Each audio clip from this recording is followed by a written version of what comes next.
প্রত্যেক যুগে যুগে আসমানি কিতাব এসেছে, তাওরাত, জাবুর, ইনজিল, কোরআন এসেছে। আগেকার আসমানি কিতাবগুলো কি এখন চলবে না চলবে না? আগেকার আসমানি কিতাবগুলো কি এখন চলবে না চলবে না?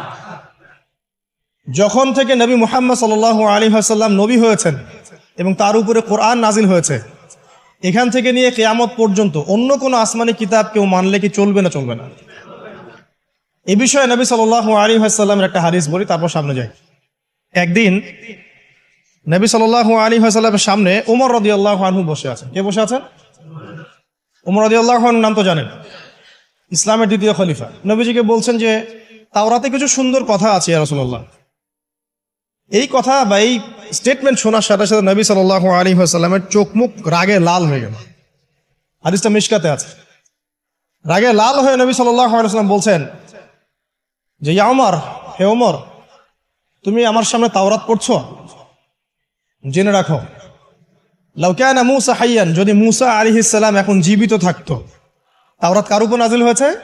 মূসা। তাওরাত পড়ছো আমার সামনে, তাওরাত যার উপর নাজিল হয়েছে সেই মূসা আলাইহিস সালাম যদি জীবিত থাকতো এখন, ফাত্তাবা'তুমুহু, আর তোমরা আমাকে বাদ দিয়ে তার অনুসরণ করতে, ওয়া তারাকতুমুনি, আমাকে ছেড়ে দিতে, লা দালালতুম আন সাওয়াইস সাবিল, তাহলে তোমরা অবশ্যই পথভ্রষ্ট হয়ে যেতে।